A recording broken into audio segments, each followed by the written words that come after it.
Welcome to Elements of Community, a podcast about discovering and exploring the elements of community. I am Lucas Root, and each week we talk with a community leader about what makes their community thrive and bring value to both the leaders and the members. Join me as we unpack the magic of the elements of community.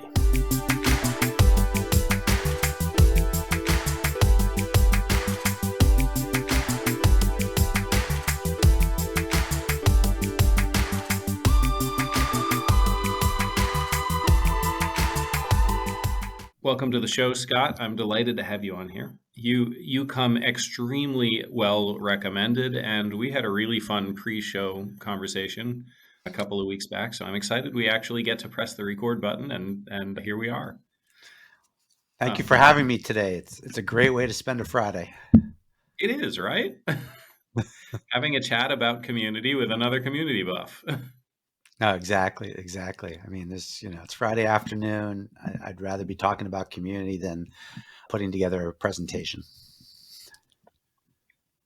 You can't take that back.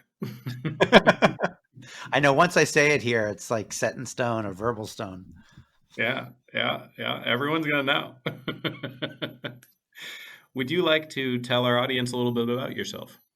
Sure. So I'm a native New Yorker and I live in California. So I tell people I'm obnoxious and driven and aggressive inside, but outside I'm a, laid back, soft, gentle, try and be a gentle soul like we are in Northern California. But I've spent, the last 25 years working in Silicon Valley for tech companies, mainly B2B, working at companies like Intuit and Google, Adobe, Marketo, and HubSpot. All those are big companies. Do you have any reputable companies on your resume? Let me see if I can find one. Hold on. But for all of those companies, I've really focused a lot on community and customer engagement. And starting last March, I decided the second thing about me you should know is I like to go into my uncomfortable space. And so I really wanted to find a startup or early stage company to work with. And so one of the companies we used at HubSpot was called Base. They were CrowdVicate at the time. They changed their name to Base, like customer base. And so we focus on customer marketing automation and really helping people in the retention roles automate their workflows, attribution, et cetera. And you and I were talking earlier about the five guiding lights to a good community. And you talked about heart, and so putting titles aside, I call my team the care team because we focus on caring and customer focus, but also that acronym stands for community, advocacy, resources, and education. Oh, you're talking my language. Yes. Wow. I'm blown away. I actually didn't know this, so I'm blown away. This is awesome. How'd you come up with that? When I went to the company, I focused a great deal of my career on creating seamless experiences on the front end for customers and on the back end. And when I go down that path, there's usually like 5 or 6 different areas of the business I'm trying to integrate. And so those are some of them. But then also, as we know, as community people or people in the community space, like how do you put a human face? How do you humanize the whole experience? There's so many times in these companies that I've gone to where they'll say, well, what's the ROI within, the first 30 days? And, I go back to ROI is important when you're in a company, no doubt about that. And I'm definitely bottom line driven, but how do you move from transaction to something? How do you move from transaction to transformation? How do you build those relationships? And so transaction to transformation. And so I'm thinking that could be the title of my new book. So don't make that the title of your book. We'll talk about that later. So in terms of putting a human face on it, I could say. You heard it here. Oh my God. Like, I hope my wife's not listening because she's gonna be like, you're committing to all these things. But yeah, so I can tell you I do customer engagement community, but if I tell you it resonated more with me, and I'm just hoping it resonates with others that I'm in a caring role. And that caring does stand for something, but that's what motivates me. Caring does indeed stand for something, or at least it ought to. Exactly. Yeah, amazing. Can you describe what community means to you and to your team? Yes, it's a really good question. So for the community team and the communities I've managed, it's really I look at like from a person perspective, I am in the B2B space, so I focus on these kind of three areas. One is, I mean, helping people with the product that we're selling or Mm, trying to help. So that could be questions and answers and how to's. Two is how to help them improve their craft, right? So they want to be better marketers where I am today. And when I was at Intuit, how could they be better entrepreneurs and small business owners? And then mhm. the third part of the triad is how to help them accelerate their careers. So you're getting a sense I talk in threes. So it's product, craft, and career, and really helping people in those areas. And starting out, we just want to find a small group of like-minded individuals. In our case, it's customer marketers or people who are in what we call customer-led growth, just helping them in those areas, product, craft, and career. Hmm. Cool. And do your customers gather? Do they do projects together? Are they interested in knowing each other and sharing with each other and knowing you and sharing with you? Yeah, so historically, we've helped manage a Slack community of these like-minded people, and we learned a lot from them. And I can talk about some of the learnings, but now we're in day 46, just launched what we call the CLG campus. It's a customer-led growth campus, the CLG campus, and you can go there, clgcampus.base.ai, but it's really a place for individuals in customer-facing roles to learn from each other. So there's over 200 resources there. There's community aspects to it, etc. But the key is I describe it in two different ways. One is it's like an open source resource center, so anybody can contribute. So we have courses on there where we have about 20 courses, and they've all been taught by practitioners, right? So there's the practitioner who is giving back, and it's not just a one-to-many asynchronous course. Part of this is each practitioner is doing like office hours or live sessions as well, right? So we're forming these little groups around courses that will expand over time. And the reason we're doing it as well, and I think we talked about this before we started today, is technology companies are selling cars in my mind. Like they're selling technology, they're selling something that you get in front of and you use, and someday you can just use drive your product. And I know like some of the companies I worked at have looking at this where you can just give verbal commands, but it's technology. And most of the people I interact with are trying to understand like how do you do marketing automate, how do you use marketing automation, how do you use sales automation. And so instead of just putting them in the car, the CLG campus is like a big driver's ed program where Hmm. you're learning what to do when you go to a stop sign. You have classmates, and so you can learn through collaborative learning about you know how to work together and understand this industry. So, a long-winded answer to your question is, what we're doing is trying. We have the CLG campus and are trying to bring people together in small groups because we think that like-minded people want to get together in small groups in the beginning and have this place that they can go to learn about their products, improve their craft, and accelerate their career. That's great. How do you create engagement and support it? Yeah, so there's a number of ways. I mean, we have, kind of, I'll call it traditional community moderation. So we have activities around that. Two is because we're really starting at ground zero. So we do a lot of events and office hours and webinars. And I think a lot of times people either get stuck in making those a one-time event or don't know how to get beyond the one-time event. So we're really trying to create these mini movements, I'll call them. So, you launch a course and you have a cohort of people, and then you get them into an office hour webinar session, and then you start building on additional activities. And so Hmm. the community is traditional internet discussion threads, which I have another acronym for that. So most communities I call SAD. They're siloed, add-ons, and discussion threads. So we're really Hmm. trying to say, okay, how do we take this desire for people to interact with each other, build out these engagement areas throughout the whole campus. So I talked about these office hours. I talked about these cohorts of people that will take a course and continue together.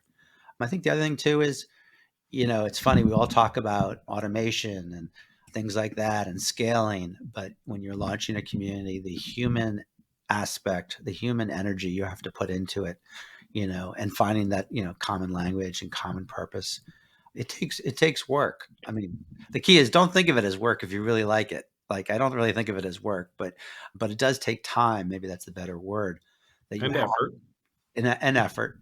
But if you're Even passionate about this even stuff, when you enjoy it, it's still effort. well, I don't think of it that way. Like, I just like, my mission or my goals are to create a place. And I've had this goal for the CLG campus for about 4 years. So finally I got to it. But, it's about bringing people together so they can, improve their craft and accelerate their career. Yeah. Yeah. Amazing. What is the purpose, if you don't mind me asking? The common purpose is to just help people bring people together who are in customer facing roles to help them like improve their craft and accelerate their career. I mean, it's that simple. And we're taking the approach that the practitioners, and I think anybody who's doing community will appreciate this, is it's kind of I'm going to take my car analogy. You're helping start the car, but then you're giving the keys to the car to the community and Mm-hmm. letting them run it. And so Mm-hmm. that's what we're really trying to do, is have this open source, self-sustained a place. So Yeah. For people to improve their craft and accelerate their career. yeah, I mean, there's so much energy right now on, LinkedIn, for example. I also, I'm a community person, but I don't like spread myself thin across too many social networks. I just focus on LinkedIn, to be honest. So you can look for me on Twitter. I don't say much there, but there's so much energy on Twitter right now of people, really trying to, share their humanness, share with each other about, where they are in their lives and what they want to accomplish. Mm-hmm. And I think it behooves all of us as community managers or community leaders to say, okay, how can you help with that? And so, because I'm in a business, I'm trying to help them give whatever they can, give what I can in terms of helping them, like with their craft and their career. Yeah. Cool. I like it. Would you mind describing to me what an effective community is? What an effective community is. Well, there's no silver bullet. Yeah. It's funny. Somebody just sent me something that was written in what's it called, Marketing Sherpa in 2003, where I Mm-hmm. was asked like, what are the 10 points of a successful community? so you can read that article and see if I say the same thing. That's funny. I know. So Hey, you remember this? exactly. I just posted it on the CLG campus. So if I was quick here, I would just read it. But I think you talk about purpose. I think that's really important. What is the common thing that's bringing people together? When I was at Intuit, we really were trying to help small businesses be successful. And the common thing was that, and small businesses can relate to this, is that you're Mhm. wearing many hats and you're on your own, Yeah. and so you need that, you need to know that somebody else out there is going through the same stuff or the same SHIT that you're going through. And you're not going to have like, all these superpowers, right? You're going to have some superpowers. And so, helping each other can be like, is there somebody there who understands finance or somebody there who understands marketing? So I think that common purpose and that goal is really important in terms of bringing people together.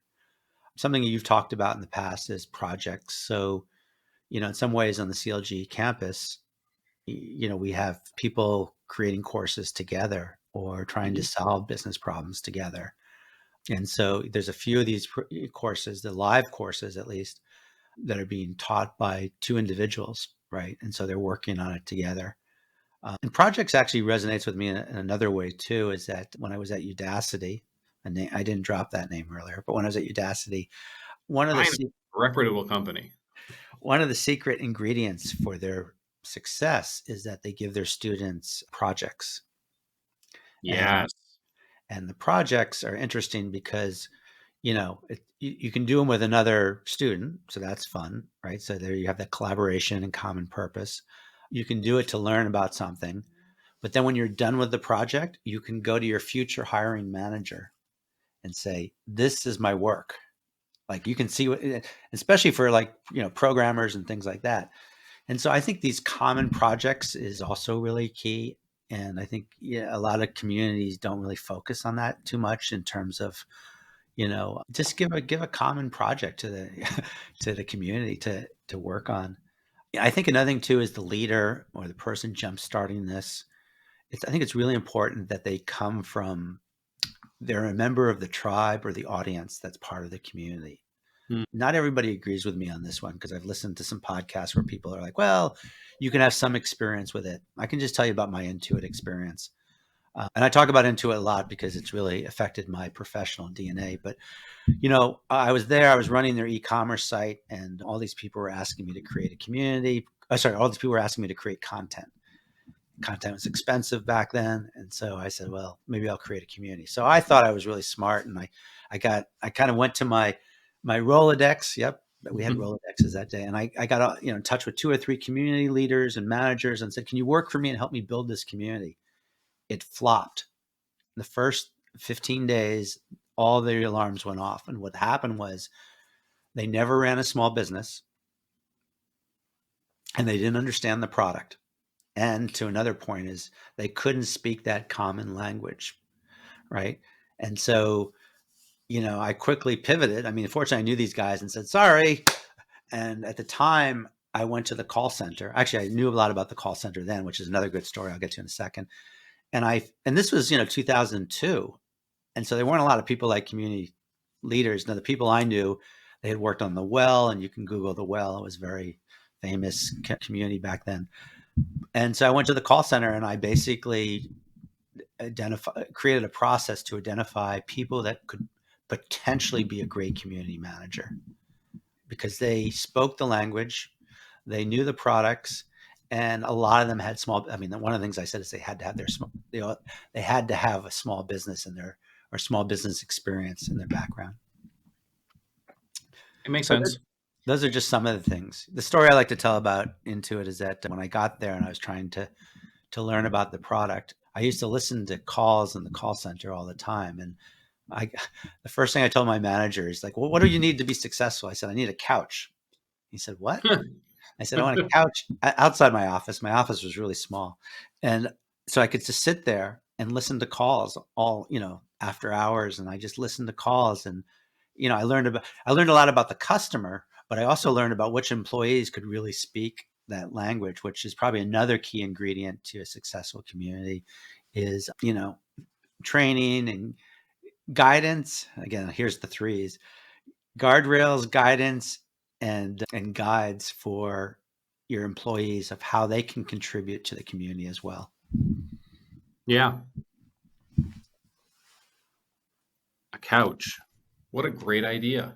Yeah. So I learned my B2B community stuff by sitting on a couch and listening to customers. And, I'm, again, the New Yorker side in me, I'm kind of presumptuous here. So I think a big problem within B2B marketers is that, we talk about getting close to the customer.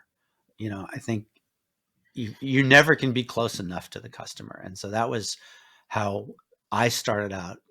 I mean, eventually we had something called Follow Me Homes, which you basically had to follow a small business. So now this is like the old days when people bought QuickBooks and Quicken in a store. So you'd ask them if you could follow them back to their office, but that was really key. And so this will lead to another key thing about community is you follow them to their office. They let you in their office. You got their approval. It wasn't an opt-in. Yeah, it was an opt-in. No, I don't know. But anyway, but you understood their environment. Mhm. And what I mean by that is like looking at their desk, like you got to know them. Scott Wilder has a baseball on his desk. So, maybe that's something, some insight into him. He's got, some other nerdy things around here. You got to know their environment in terms of their desktop. like what other apps were there, and you got Hmm. to know, what jobs they needed to be done or their pain points. And Yeah. I used to go I was invited to the founder's office, and he'd say, "Scott, how's community doing?" And there I was, because I'm an Now, MBA, and I'd I have don't know my about everyone else, but I'm picturing someone who's 6'2", 270 pounds, and has a beard down to his waist.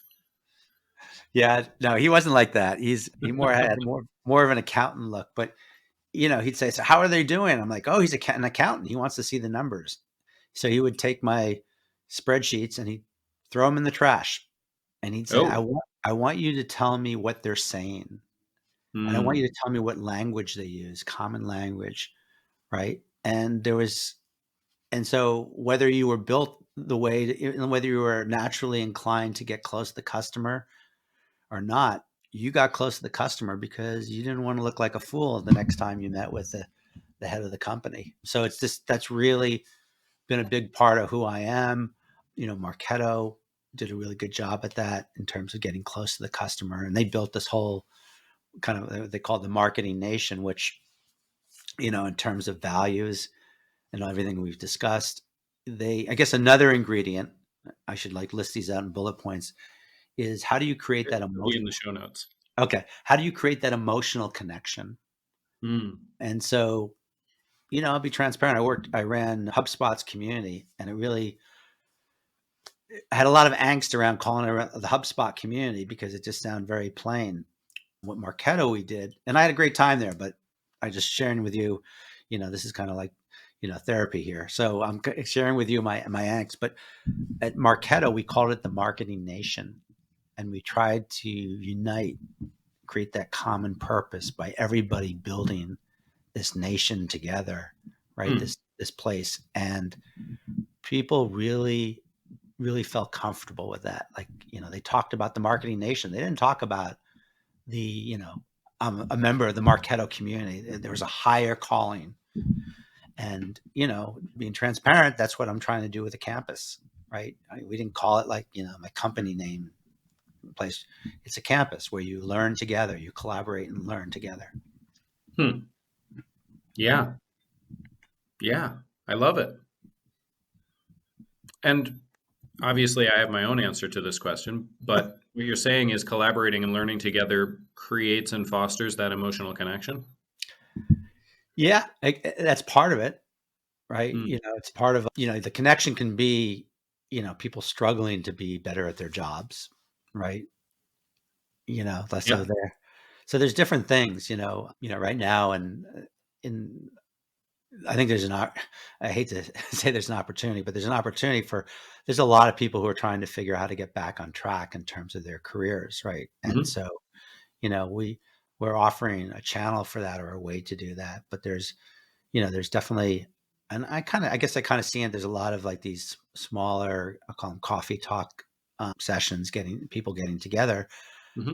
so that the emotional connection is they're in the same boat, right? They're experiencing the same pain or whatever it is. And I think finding, those people, at Marketo, like it was partially work related, but it was partially there's marketing operations was really relatively new. And there were a lot, I guess this is going back to the craft. People were trying to figure out what marketing operations is. Yeah. So, Yeah. One of my favorite sayings is that we are not human alone. We're only human together. yeah, exactly. Yeah. Wow. Cool. Marketing operations. It's got to start somewhere, right? Got to It start seems like somewhere. But it grew out of this emotional connection that you got to be a part of creating. yeah. But a lot of that came up with, my first 30 days was really interviewing and I hate to say living, like just being, real in the offices of the people who we were trying to market to or to build a community for. Uh, Hmm. at Udacity, we did something similar because I tend to take my playbooks from company to company. There were different segments of Why people. wouldn't you? We had students that were data scientists, students that did something else. They Hmm. were into AI, and so understanding. I guess this is another one: is understanding those different sub tribes or pockets or groups of people, and what's the commonality for them. And I think, we probably have all like stumbled into these very esoteric or different types of communities that we might not want to be part of, but that's because it's not us, like knitting. When my mother was alive, I found out she was part of a knitting community, and I would never join a knitting community, but it was really, it was her support group, right? Other knitters. She learned a lot from them.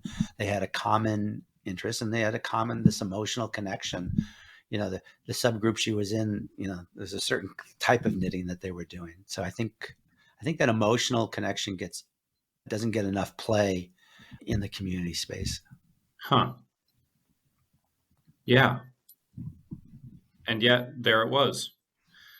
And to some degree, you've taken that experience of the knitting circle and you found a way to redeploy that as a corporate asset. I'm trying.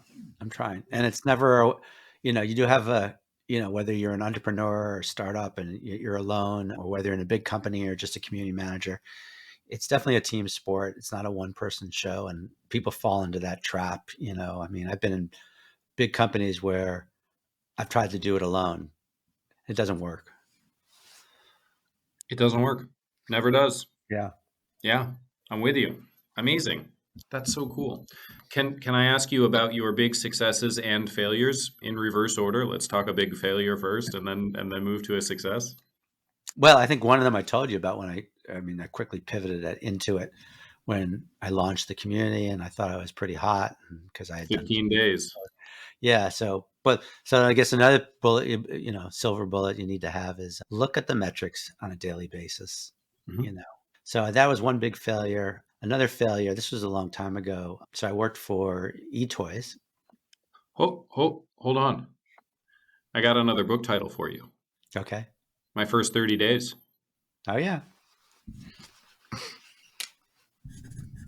Your biggest success happened in your first 30 days because you spent the entire first 30 days listening. Yep. And perhaps your biggest failure also happened, perhaps, and I may be mislistening or mishearing this, but perhaps because you did not spend the first 30 days listening. Yeah. I think it was just I just didn't catch it. I'm not sure why, but I definitely caught it then. Another one was dating myself here a little bit with eToys, if you might remember eToys. So I worked at eToys, and we were hot stuff then. We thought we were really cool. And so the brilliant idea that I had or somebody had, I don't know, I don't talk to any of those guys anymore, so I'll say I had it. No, it was definitely somebody else.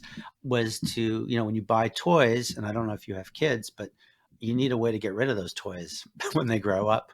Yeah. And we have a closet here, just like it seems like it's always full, even though every 6 months we get rid of the kids' things they grew out of. So we're going to launch an auction site, a reverse auction site for parents to get rid of their old stuff. Sounds like so we had this huge toy business, and we thought, well, we got the customer list, so to speak, right? We know how to move inventory, and we do that. Anyway, it failed. When we actually even launched and all this stuff. And it took a little more than 30 days to realize that. But the reason it failed was we just couldn't compete against eBay at the time. But that was kind of those were painful failures. Yeah. Very cool. My first 30 days. Yeah, I think one thing too is, and if you have a small business, so you mentioned beforehand, there's a lot of entrepreneurs and small businesses here. So there's a few times I've had like consulting companies, and as Intuit, I worked with small businesses. I think it's really important to kind of do an inventory of what's working and what's not working, whether it's 30 days, every quarter, every 6 months. And I try and do that for my own life, and my personal life and my professional life, and so I think that's, you launch something like this huge eToys auction site, or you launch, a new community, or you have this new initiative, being able to just like step back and say, okay, maybe it's not working, and pivot. Yeah.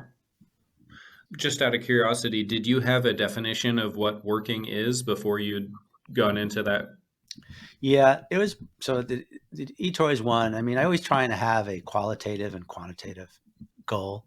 Now, Hmm. communities are tricky because it's hard to say. Everybody wants thousands of users and this and that. And there's another bullet point I'll talk about in a second.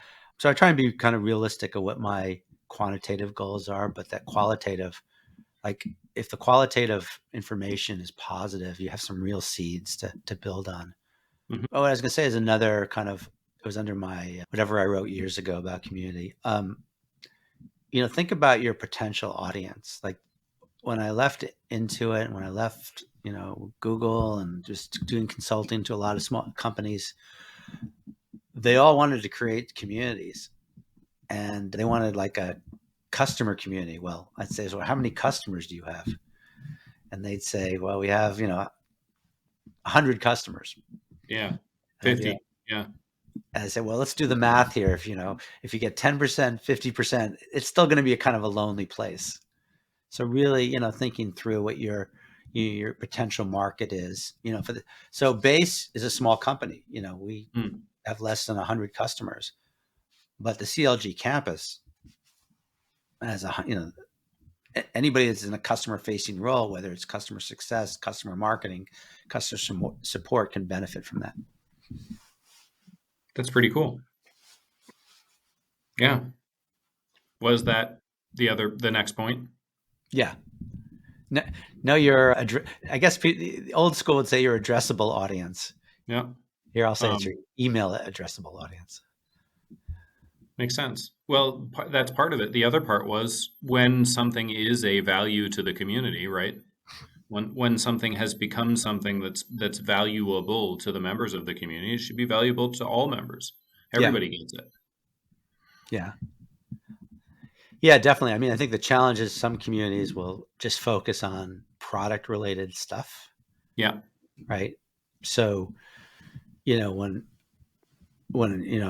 well, there was, I'm name dropping, but when I was at Google, for example, we had product related issues, but we also had these industry related issues that we were Mhm. trying to help the community sort out.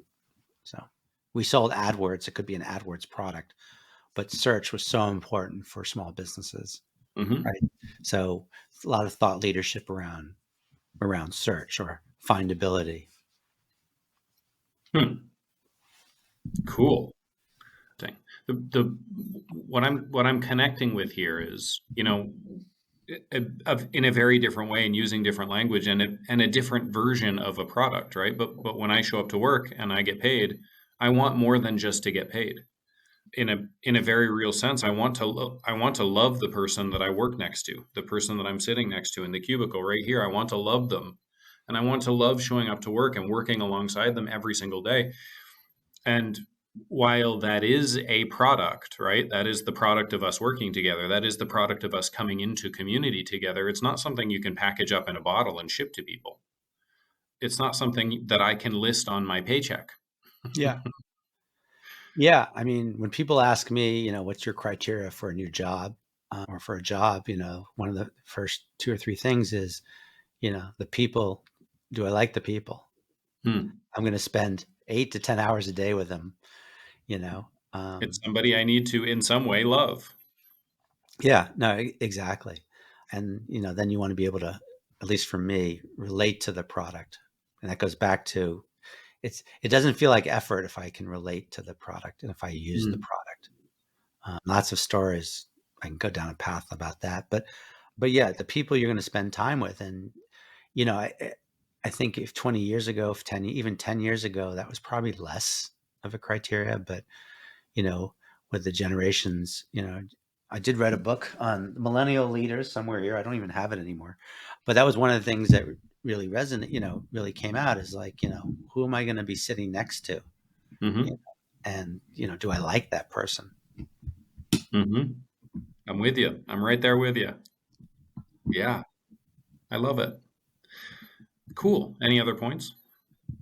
Nope, not at this point. Awesome. I think that was fantastic. As I wrap up an interview, I like to close the interviews with three questions. And these three questions I think are the best part of the interview. They're not really. I'm a community buff. I love this stuff. But these three questions keep us coming back, right? First is for the people who have been delighted by what it is that you have to share and actually want to see the original article and find you and read it there from 2003. Where can they find you? Oh, thank you. So you can always find me on LinkedIn, Scott Mhm. K. Wilder, and I respond to everybody. You can also go to the CLG campus. I'm always hanging out there in the faculty lounge. And, if you can, my email, scott.wilder@base.ai, Mhm. scott.wilder, nice, scott.wilder@base.ai. LinkedIn might be easier, but yeah, I'm all about like helping others, with community and whatever they need help with. So feel free to reach out. Love it. That's why we're here. Second question. This is the big curveball. Hold Uh, on, hold on. you ready? You I'm ready? ready. There it is. That's it right there. Is there a question that you wish I had asked but didn't? Things to think about in terms of where community might go in the next Hmm. next year. Yeah. Ooh, that one's juicy. Anything else? Other questions, you mean? Yeah. I think that's really it. And I think that would be it. Well, that's the third question then. What are Okay. the things that we should be thinking about in terms of where community is headed this year and next? I do a podcast. I usually ask people also like who or what has influenced them the most. But in terms of trends, I would look at how education and learning is being integrated into community. So that's Hmm. one. And you can call it collaborative learning. There's different names for it. Two is if you're in a B2B space, advocacy and community are blending together. Yeah. Three is, you know, the chat GPT thing is the NFT of today. It's like everybody is talking about it, but I think it does raise some really interesting questions in terms of community and content and how you integrate that. I also think, and it hasn't been as successful as I thought it would be, but I still am believing in voice. So we see a little bit on Discord, but you know, if I look at my kids and I look at younger generations, they don't type; they use Yeah. voice. And so Yeah. I think there's an interesting opportunity, whether you're, building a community, building some collaborative thing, it's just how voice works with Yeah. your platform. And then the last thing would be, think about events and how that works with community as well. Mhm. That's cool. Yeah, I have a community and there seems to be a break at somewhere around, let's say 1985 or so. People born before 1985 use text almost exclusively, and I'm in that group. And people born after 1985 use voice a lot more, and maybe even to the point of almost exclusively. Yeah, no, exactly. I mean, there's lots of interesting data about like voice and Google search and how it's being used more, but I don't see the platforms really thinking. I try and think about where I know I showed a baseball, but people like to talk about Wayne Gretzky and hockey. I'm a big hockey fan, and where the puck's going to be. Hmm. And I think there's an opportunity for these platforms to think about how voice comes into play. And in terms of collaborating. Hmm. Fun. And then another piece of this, I had a conversation with a friend of mine, and technology's not there yet. I had a conversation with a friend of mine recently about his son, who is 13 and an expert voice user for his computing tools. And I was talking to him about it, and I said, "We're gonna get to the point. The technology's not there yet, but we're gonna get to the point where you can speak to your computer more quickly than I can type, but we're not there right now." Yeah, Right now, I can type more quickly than you can speak. yeah. But so the other thing to think about, so that 13-year-old, like when I grew up, I had to take a typing class, Yep. so I can type really fast. But at least at least the public schools in San Francisco, don't do anything like that. And So, probably shouldn't. yeah. The world is changing. I mean, I think I'd love to see them doing coding classes. I don't know if they are or not. Very simple coding. Not the But typing is going to be gone. yeah. It would be interesting to see if they have speed speaking classes so that you can speak faster than I can type. Yeah. But it's a really good point you bring up, because I have a 13-year-old, and I'm very aware of how he speaks. And one of the reasons I'm aware of how he speaks is not just because I'm his dad, but because he's going to have to be Stuff is talking. cool to you?